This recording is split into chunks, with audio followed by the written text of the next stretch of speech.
तो क्या होता है मैटर और क्या होते हैं characteristic of particle, solid liquid gas में अंतर क्या होता है और कैसे सॉलिड सॉलिड होता है तो लिक्विड लिक्विड और गैस गैस कैसे होता है, आइए जानते हैं। क्योंकि आपको पता है कि आप और हम एक मिशन पर हैं कि जो आप और हमसे जुड़ेगा वो इस बार ऑल इंडिया में सबसे ज्यादा नंबर लाने के रास्ते पे चल देगा। अगर आप भी मिशन में चलना चाहते हो तो आइए चलिए सीखते हैं कि भाई ये क्या है matter in our surrounding chapter. Class 9th के चैप्टर 1 का है, केमिस्ट्री के साइंस का। तो ऐसा मान चलिए ये पार्ट 1 बन रहा है। अगर पूरा चैप्टर देखना हो तो आप जाकर चैनल पर पूरा चैप्टर ही देख सकते हो। देखो सबसे पहले समझो मैटर क्या होता है। तो मैटर का मतलब होता है जो आप रोड पे करते हो, एक वो मैटर हो गया। एक और मैटर होता है जो साइंस में होता है। साइंस में जो मैटर होता है उसको हम कहते हैं भाई, दुनिया में कोई भी चीज हो जगह घेरती हो उसी को हम मैटर कहते हैं। जैसे ये पेन हो गया, ये कपड़ा हो गया, मैं हो गया, दीवार हो गया, आप हो गए, कोई भी चीज हो गया दुनिया में, सभी चीजें मैटर है जो थोड़ी बहुत भी जगह घेरे इस ब्रह्मांड के अंदर, वो सब मैटर है। लेकिन अब यार साइंस में पढ़ोगे इंग्लिश में तो काफी हवा टाइप का बना दिया जाएगा। जैसे matter is anything that has mass and takes up space, यानी कि कोई भी चीज जिसके पास मास हो और थोड़ा बहुत जगह घेरे उसी को मैटर कहते हैं। लेकिन हम मूड़ी जरूर खजुआओगे और सोचोगे यार कि यार मास क्या होता है। चलो हम ये तो जान गए जगह घेरता, लेकिन मास क्या होता है? मुर्गे वाले मास की बात कर रहे हो? उसकी बात नहीं की जा रही। मास का मतलब होता है कि दुनिया में कोई भी चीज है अगर उसके अंदर कुछ पार्टिकल्स हैं तो वही उसका मास है। जैसे कि ये मान लो पेन है, इस पेन के अंदर आप देखोगे छोटे छोटे पार्टिकल्स होंगे, इसके छोटे छोटे कण होंगे। अगर आप धूल ले लो, धूल का देखोगे छोटा छोटा बारीक कण नहीं होता, उसी कण की बात कर रहे हैं। लेकिन उस कण का भी 1-2 हजार और कण निकाल दो, मतलब उसी में से छोटा छोटा पार्ट करके, तो उसी को हम पार्टिकल कहते हैं। वही उसका एक छोटा सा कण होता है। उस कण को आप आंख से नहीं देख सकते भाई, जो माइक्रोस्कोप होते हैं बड़े बड़े, उनसे देखने में हालत खराब हो जाती है। हम आंख से क्या देख पाएंगे? इसी कण से बना रहता है आपका ये सब पेन, पेंसिल, हम लोग ये कपड़ा, दीवार, सीमेंट उमेंट का छोटा छोटा कण नहीं देखते, उसी कण की बात कर रहे हैं। तो ये जो कण होते हैं, इन कण के इसी को हम पार्टिकल्स कहते हैं। यही जो पार्टिकल्स से छोटे छोटे पार्टिकल से कोई चीज बना रहता है वही इसका मास कहलाता है। अभी जो मास होता है वो कहीं चेंज नहीं हो सकता, बल्कि वेट भले चेंज हो सकता है। जैसे आप और हम हैं, अगर यहाँ पर अपना वजन जोखोगे 80-90 किलो आएगा, वहाँ चांद पर जाकर जोख लोगे 10 किलो आएगा, क्योंकि वहाँ पर गुरुत्वाकर्षण बल ही नहीं है। एक बार कूद जाओगे छत के जितना ऊपर कूद ही जाओगे। इस तरीके से होता है, वहाँ पर आपका वेट कम हो जाएगा, लेकिन आपका क्या मास कम होगा? मास कतई नहीं कम होगा। यानी कि आपके अंदर जितना भी पार्टिकल्स भरा हुआ है, अतेड़ी फतेड़ी कुल चीज रहेगा आपके अंदर, सारी चीजें आपके अंदर मौजूद रहेंगी। यानी कि जो आपका मास है, जितना भी आपका पार्टिकल्स है शरीर का, वो सारा उतना ही रहेगा। तो मास चेंज कहाँ हुआ? वेट भले चेंज हो गया। तो समझ आए? यानी कि दुनिया में कोई भी चीज है जिसके पास खुद का हल्का फुल्का पार्टिकल्स कण ओढ़ है, यानी कि मास है, और वो हल्का फुल्का जगह भी घेर रहा है, तो वो क्या कहलाएगा? सब मैटर कर जाएगा। आपके घर में डेहरी रखी होगी, बक्सा रखा होगा, सब मैटर है भाई। यहाँ तक कि हम जो गैस निकालते हैं पीछे से, वो भी मैटर है। कैसे? अभी जानते हैं, देखो। और एग्जाम्पल आप देख लोगे, जैसे कि ये हो गया फ्लावर हो गया, ये भी मैटर है। पंखा हो गया, पंखे जो हवा निकल रही है, ये भी मैटर है। कैसे? पंखे की हवा कैसे मैटर हो सकती है? होती है। अगर आप हवा को भर दो बैलून के अंदर, गुब्बारे के अंदर, तो देखो गुब्बारा फूल आता है। फूला क्यों? क्योंकि वहां पर जो हवा है उसने जगह घेरी तभी तो फूला है। यानी कि हवा भी जगह घेरती है, इसीलिए जो गुब्बारा है वो फूला है। अब कोई भी चीज जगह घेर रही है तो सिंपल सी बात है, वो मैटर कहलाएगी। इसीलिए हम जो हवा है उसको भी मैटर कहते हैं। इसीलिए जो हम पीछे से हवा निकालते हैं वो भी मैटर है। विश्वास ना हो कभी हवा निकालना तो वहां गुब्बारा लगा लेना, गुब्बारा हल्का से फूल जाएगा। गुब्बारा फूला यानी कि जगह घेरा है। तो कोई भी दुनिया में चीज है वो सारी चीजें मैटर है। समझ आए? आगे बढ़ते हैं। अब ये जो मैटर होता है ना, जो मैटर होता है, मैटर के जो छोटे छोटे पार्टिकल्स होते हैं, ये समझ जाओ, आप जान जो पूरे चैप्टर समझिए। छोटे छोटे जो पार्टिकल्स होंगे, ठीक है, इन छोटे छोटे पार्टिकल्स को हम, जो सबसे छोटा पार्टिकल होता है उसको हम एटम कहते हैं। सुने होगे अणु, परमाणु या फिर एटम सुने होगे। तो ये जो एटम होता है, जो सबसे छोटा पार्टिकल होता है, यानी कि इस पेन का सबसे छोटा पार्टिकल निकाल लो, उसी को हम एटम कहते हैं। ये जो एटम होता है, इसको देखने में भाई हालत खराब हो जाएगी। एक रूम के जितना बड़ा आपको एक माइक्रोस्कोप लाना पड़ेगा, तब कहीं जाकर आप देख पाओगे। इतना छोटा होता है ये एटम। यही एटम जब लाखों करोड़ों अरबों में जोड़ देते हो तो एक छोटा मोटा मॉलिक्यूल बन जाता है। वही जब मॉलिक्यूल जोड़ देते हो तब एक कहीं जाकर पार्टिकल बनता है, और उस पार्टिकल को भी देखना काफी नरक हो जाता है, वो भी इतना छोटा होता है, माइक्रोस्कोप से भी देखना काफी मुश्किल हो जाता है। तो ये होता है आपका पार्टिकल, समझ आया? जो छोटे छोटे पार्टिकल से बने होते हैं उसी को हम पार्टिकल्स कहते हैं। ये जो पार्टिकल्स होता है यही पार्टिकल्स ही कहलाता है भाई, बन के इन लोग का मास बनाता है। अब ये जो आपका मैटर होता है ना, इसी पार्टिकल्स के ही बेस पे 3 कैटेगरी में कैटेगराइज किया गया है। पहला तो होता है आपका सॉलिड, और दूसरा होता है लिक्विड, और तीसरा होता है गैस। ठीक, अब इन्हीं पार्टिकल्स के अंदर कुछ ना कुछ गुण होते हैं, और यही गुण सॉलिड को सॉलिड बनाते हैं, तो गैस को गैस बनाते हैं, और लिक्विड को लिक्विड बनाते हैं। लेकिन इन पार्टिकल के अंदर ऐसा क्या गुण होता है? देखो, असल में ये गुण जो होता है ये भगवान पहले से डाले हैं, और इसी गुण को हम कैरेक्टरिस्टिक्स कहते हैं ऑफ पार्टिकल। तो जो पार्टिकल होता है वो भाई हमेशा कंटिन्यूअसली मूव करता रहता है, यानी कि इसके अंदर जो पार्टिकल्स होंगे वो भी अभी मूव कर रहे होंगे। सही बता रहा हूँ यार, कसम से मूव करते रहते हैं। और जब देखोगे माइक्रोस्कोप के नीचे तो आपको पता चलेगा सही मूव करते हैं। लेकिन आप सोचोगे जब इसके पार्टिकल्स मूव कर रहे हैं तो ये आगे क्यों नहीं बढ़ रहा है? मूव करना चाहिए ये भी। तो देखो, सॉलिड के जो पार्टिकल रहते हैं वो काफी कम मूव करते हैं। हजारों साल तक ऐसे इसको एक जगह रख दोगे तो कहीं थोड़ा बहुत जाकर मूव कर सकता है, नहीं तो वो भी नहीं करेगा, इतना कम मूव करता है, लेकिन करता है।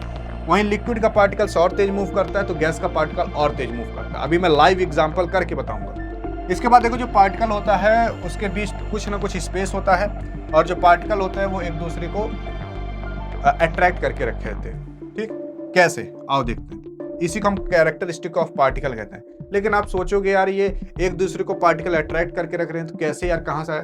तो भगवान दिए हैं। अगर इसके बारे में भी पढ़ना है कैसे एक दूसरे को अट्रैक्ट करते रहते हैं, तो आप क्लास 11th-12th में जाओगे तब पढ़ोगे। देखो, जो पार्टिकल होते हैं वो कंटिन्यूअसली मूव करते रहते हैं। सबसे पहले इसके बारे में पढ़ते हैं, लाइव एग्जाम्पल भी करके देखेंगे। देखो, जो पार्टिकल होता है वो हमेशा कुछ ना कुछ काइनेटिक एनर्जी पॉज करता है, यानी कि जब भी कोई चीज मूव करती है तो वो कुछ ना कुछ काइनेटिक एनर्जी निकालती है। तो पार्टिकल मूव कर रहा है तो उसके पास भी कुछ काइनेटिक एनर्जी होगी, और जब टेम्परेचर इंक्रीज किया जाता है तो जो पार्टिकल होते हैं वो थोड़ा तेज मूव करने लगते हैं। उनके अंदर जो मोमेंटम रहता है वो कुछ तेजी हो जाता है। अब कैसे होता है वो समझो। देखो, जैसे कि अगर मान लो मैं एक ठो बीकर ले लिया या फिर कोई गिलास ले लिया, उसके अंदर पानी भर दिया, और मैं उसके ऊपर से किसी इंक बूंद गिरा देता हूँ गुलाबी कलर की, तो जो ये गुलाबी कलर रहेगा आप देखोगे इसमें पूरा फैल जाएगा। और अगर मैं इसको ना भी हिलाऊं पानी को ना, तब भी फैल जाएगा। मूड़ी खजुआ के सोचो, और नहीं सोच पा रहे जूता भिगा के अपने सिर पे मारो तब सोचो कि भाई कैसे हो गया। असल में जो पानी के पार्टिकल्स हैं वो हमेशा मूव करते रहते हैं। विश्वास ना हो तो एक बाल्टी भर पानी लेना, उसमें मग डाल देना, धीरे धीरे देखोगे मग धीरे धीरे घूमने लगता है। यानी कि पानी के पार्टिकल्स भी यार मूव कर रहे हैं अंदर ही अंदर, वो आपको दिखेगा नहीं। इसीलिए जो पार्टिकल्स रहते हैं वो हमेशा कंटिन्यूअसली मूविंग कहा जाता है। और ये इंक अपने आप ही देखोगे पूरा ऐसे भर जाएगा, रंग उठेगा पूरा ये। तो यानी कि इंक के पार्टिकल्स और पानी के पार्टिकल्स दोनों मूव कर रहे हैं, तभी तो जो इंक है वो पूरा फैल पाया, एक स्थान से दूसरे स्थान तक जा पाया। एक लाइव एग्जांपल और देखो, जैसे कि मान लो आप हो और आपका छोटा वाला भाई है, एक रूम में बैठे हो, सोफा बैठे हो, एक कोने बैठे हो, सोफा कोने पे है, और आपका जो भाई है वो मौज मस्ती में है, आराम से बैठा और फुस्सी वाली पाद मार दी, आवाज करके मारते तो पता पा जाते, 2 हाथ लपड़िया देते। तो फुस्सी वाली जब पाद मारा तो देखोगे काफी ज्यादा गंध आती है। तो ये मान लो छोटा वाला भाई है आपका, यहाँ से फुस्सी वाली पाद मारा, आपके नाक तक चली गई। तो जो उस पाद की जो एटम्स, मॉलिक्यूल्स, जो पार्टिकल्स होंगे वो आपके आकर नाक में लगे, तब आपको बदबू आई। तो आप खुद सोचो, जो उसके पाद के पार्टिकल्स थे वो आपके नाक तक गए कैसे? सिंपल सी बात है, ट्रैवल किए, मूव किए, यानी कि पार्टिकल्स मूव करते हैं, तभी तो भाई यहाँ से यहाँ तक आपके नाक तक पहुँच पाई, तभी तो आपको गंध महसूस हो पाई। अगर नहीं करते तो उसके पैंटों में सारी गंध रह जाती।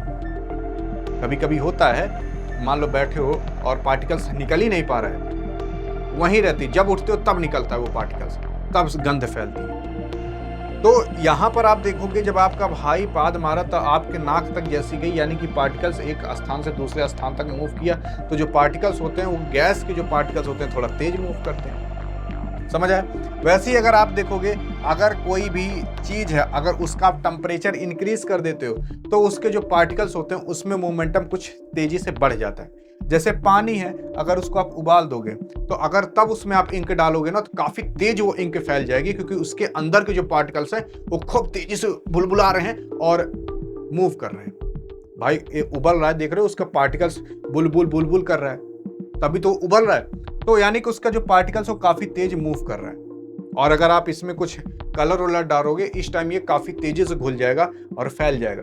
क्यों ज्यादा तेजी से फैलेगा? क्योंकि उसके पार्टिकल्स काफी तेजी से फैल रहे हैं। वैसे ही जब आदमी खूब धड़धड़ाक पाद मारता है तो काफी तेज उसका पार्टिकल्स निकलता है, गरम गरम पाद निकलते तो उसकी गंध काफी दूर तक जाती है। समझ आया? तो यानी कि जब हीट, यानी कि जब हम टेम्परेचर बढ़ाते हैं तो जो पार्टिकल्स होते हैं वो काफी तेज मूव करने लगते हैं। ये अब इससे बेस्ट एग्जांपल यार और क्या ही आपको मिल सकता है। इसके बाद हम दूसरे कैरेक्टरिस्टिक की बात करते हैं। पार्टिकल जो होते हैं उनके बीच हमेशा कुछ ना कुछ स्पेस रहता है।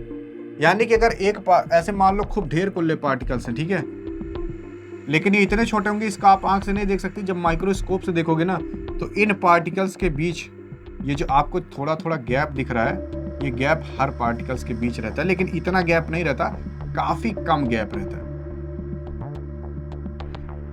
अब अगर आप इसका एग्जाम्पल देखना चाहते हो कि पार्टिकल्स के बीच ये जो गैप रहता है वाकई में होता है कि नहीं, आप इसको आंख से तो नहीं देख सकते, माइक्रोस्कोप से भले देख सकते हो, लेकिन इसका आप एग्जाम्पल एक लाइव एक्सपेरिमेंट भी करके देख सकते हो। घर पे एक गिलास पानी लो और उस गिलास में थोड़ा सा चीनी डाल दो या फिर नमक डाल दो, देखोगे पानी का लेवल थोड़ा ऊपर बढ़ जाएगा, क्योंकि जब तक चीनी रहेगी।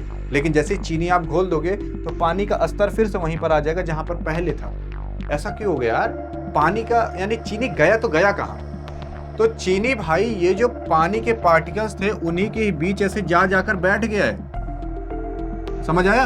यानी कि पानी के जो पार्टिकल्स थे उनके बीच गैप था, तभी तो वहां चीनी जाकर बैठा।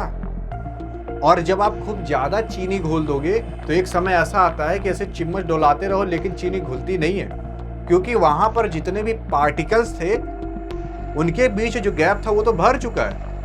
तो चीनी घुलेगी कहाँ? जा ही नहीं पाएगी कहीं। तो चीनी काफी धीरे धीरे घुलती है। लेकिन वहीं जब आप टेम्परेचर बढ़ा दोगे, मान लो उसी लोटक नीचे आग लगा दी, उसी में आप चीनी घोल रहे थे पानी में, तो देखो चीनी घुल जाती है। तब क्या होता है? तो पार्टिकल्स इधर उधर मूव करने लगते हैं, तो जो थोड़ी बहुत जगह रहती है उन सब में जाकर चीनी घुल जाती है। समझ आया? हाँ, यही सारे कारनामे होते हैं आपके पानी के अंदर। आप चीनी ऐसे ऊपर से तो घोल लिए, शरबत बना पी लिए, लेकिन उसके अंदर क्या क्या साइंस हो रही है वो देखे। तो यही सारी चीजें होती हैं जब आप पानी घोलते हो चीनी के अंदर, सॉरी चीनी घोलते हो पानी के अंदर। तो जो पार्टिकल्स होते हैं उनके अंदर भाई थोड़ा सा ही गैप होगा, लेकिन होगा।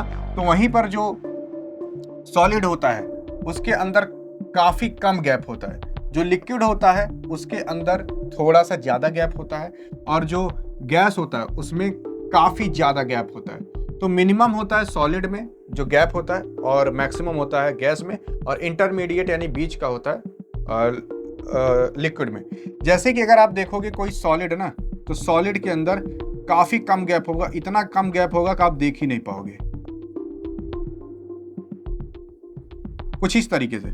और वहीं अगर लिक्विड देखोगे तो इतना गैप रहेगा, लेकिन ये गैप भी इतना होता है कि आप देख नहीं पाओगे। और गैस का देखोगे तो गैस के जो पार्टिकल्स रहेंगे उसमें इतने इतने गैप होंगे, साफ है साफ पता चलेगा। ठीक, अब इसके बाद तीसरे कैरेक्टरिस्टिक पे आते हैं। तो पार्टिकल्स अट्रैक्ट ईच अदर। तो पार्टिकल जो रहते हैं वो एक दूसरे को अट्रैक्ट करते रहते हैं। जो सॉलिड के पार्टिकल होते हैं वो काफ़ी तेज अट्रैक्ट करते हैं, उसमें अट्रैक्शन काफ़ी ज़्यादा होता है। तो जो लिक्विड होते हैं उनके पार्टिकल्स थोड़े कम अट्रैक्ट करते हैं, और जो गैस होते हैं उनके पार्टिकल्स तो काफ़ी कम अट्रैक्ट करते हैं। यहाँ मिनिमम होगा, काफ़ी कम अट्रैक्ट करते हैं गैस के पार्टिकल। कैसे? जैसे कि मान लो ये ईंट है, ईंट का हम थोड़ा सा पोर्शन इतना सा लेकर देख लेते हैं माइक्रोस्कोप से जूम करके।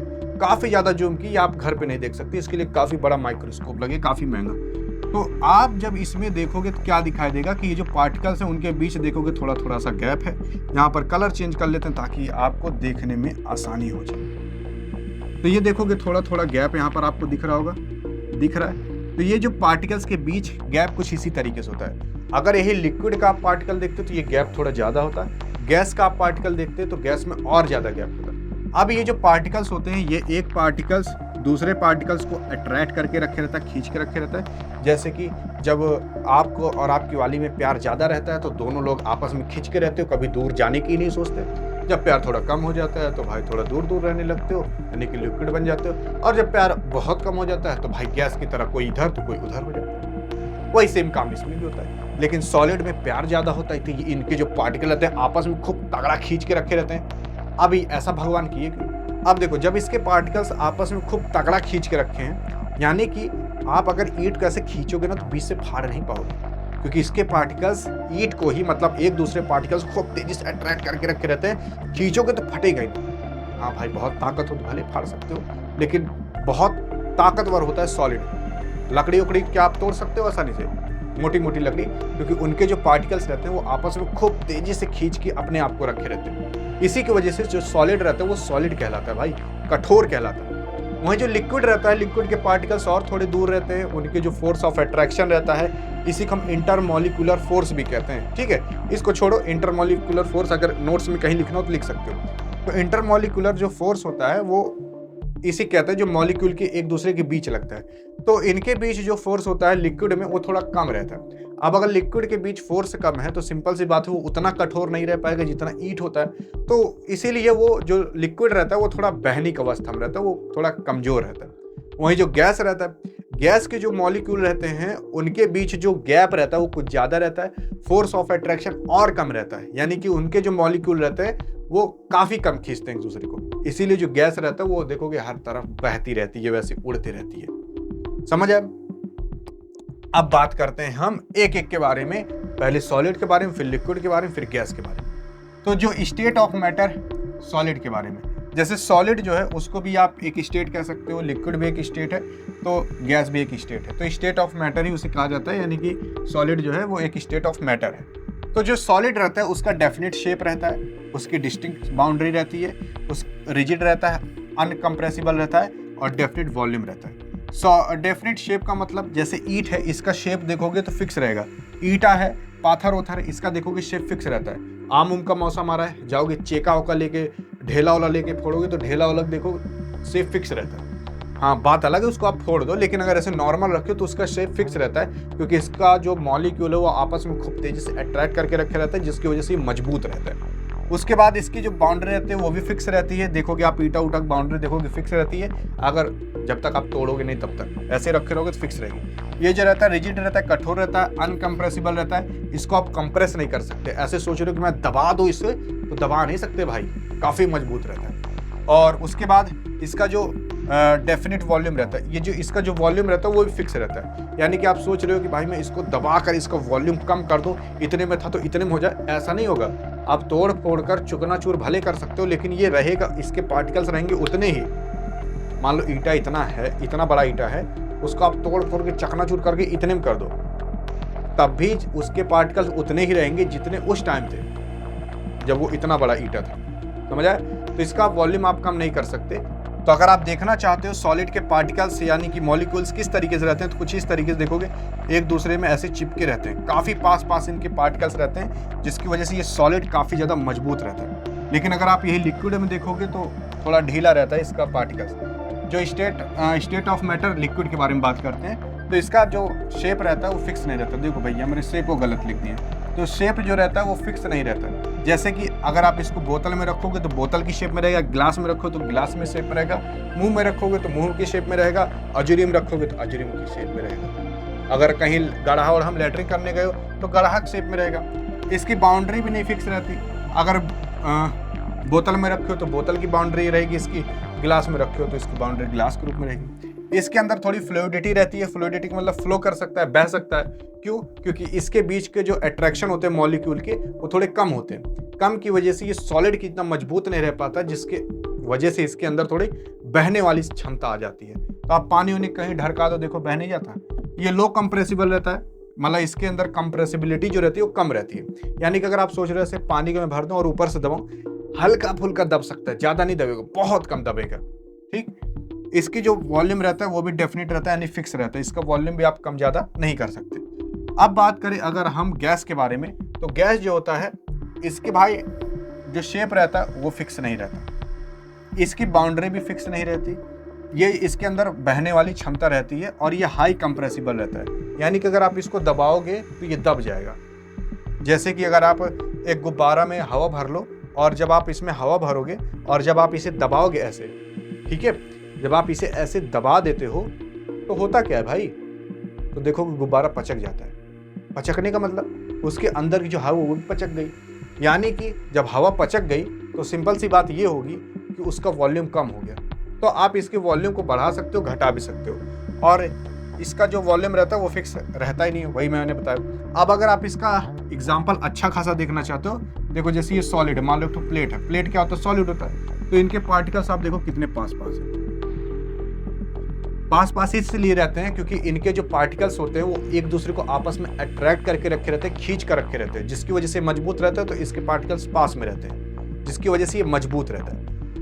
वहीं अगर आप लिक्विड देखोगे तो लिक्विड के जो पार्टिकल्स रहते हैं वो थोड़ी दूर दूर रहते हैं और इनके बीच जो अट्रैक्शन रहता है वो थोड़ा कम रहता है, जिसकी वजह से ये बह पाते हैं। तो इसके पार्टिकल्स इधर उधर बहते रहते हैं। और वहीं अगर आप गैस देखोगे, यानी गुब्बारे के अंदर जो हवा भरी है, तो इसके पार्टिकल्स आप देखो काफ़ी दूर दूर है, यानी कि अगर मैं इसको दबाना चाहूँ तो इसके पार्टिकल्स कुछ पास आ जाते हैं। यानी कि गुब्बारे के अंदर ऐसे भारी है तो मैं ऐसे दबाऊंगा तो इसके पार्टिकल्स के भी अंदर तो हलचल होगी, क्योंकि जब वो दब रहा है गुब्बारा तो उसके अंदर जो पार्टिकल्स हैं उसमें भी कुछ हलचल होगी, तो वो भी पार्टिकल्स भी इसके दब जाते हैं, थोड़े पास पास आ जाते हैं, क्योंकि इसके जो पार्टिकल्स होते हैं वो ना तो उनके बीच में उतना फोर्स ऑफ अट्रैक्शन रहता है, मतलब उसके पार्टिकल्स एक दूसरे पार्टिकल्स को उतना खींच नहीं पाते, वहीं लिक्विड में थोड़ा खींच पाते हैं तो सॉलिड में बहुत ज़्यादा खींच पाते हैं। तो ये आपका सॉलिड लिक्विड गैस हो गया, किस तरीके से काम करता है और किस तरीके से अगर आप कोई चीज़ें ले रहे हो, पानी वानी पी रहे हो, तो जान जाओ उसके पार्टिकल्स किस तरीके से बिहेव कर रहे हो, आपकी निजी लाइफ में किस तरीके से हो रहा होगा। आप पेन पकड़े हो तो पेन का पार्टिकल सोच लो कैसा होगा, पास पास होगा, उसके पार्टिकल्स काफ़ी तेज अपने आप को खींच कर रखे होंगे। और ये सारी खूबियाँ मैंने लिख कर रखी है। बाकी अगर आप इसका PDF चाहते हो कि भाई एक ही जगह मुझे पूरा का पूरा चीज़ मिल जाए, तो डिस्क्रिप्शन में टेलीग्राम का लिंक है, वहाँ पर अगर आप जाओगे तो इस चैप्टर का पूरा नोट्स हैंड रिटन में मिल जाएगा, कंप्यूटराइज नहीं, पूरा हैंड रिटन में। ChatGPT से मैं भी बना सकता था, पूरा छाप कर देता था, लेकिन हिंदी और इंग्लिश में दोनों में लिखा है। जाकर वहाँ पर आप फ्री में लिख सकते हो, ऐसा नहीं कि मैं आपसे पैसा ले रहा हूँ। फ्री में लेकर और इस मिशन पर निकलते हैं कि इस बार जो डियर गुरु के साथ जुड़ेगा, जो आप और हमारे साथ जुड़ेगा, वो इस बार क्लास 9th में सबसे ज्यादा नंबर स्कोर करेगा। ये आपका और हमारा दावा है। बाकी पूरा चैप्टर देखना हो तो बगल में क्लिक करके देख सकते हो, और इसके आगे का topic latent heat of vaporisation देखना हो तो नीचे वाली वीडियो क्लिक करके देख सकते हो। मिलेंगे नेक्स्ट वीडियो में, तब तक के लिए जय हिंद जय भारत।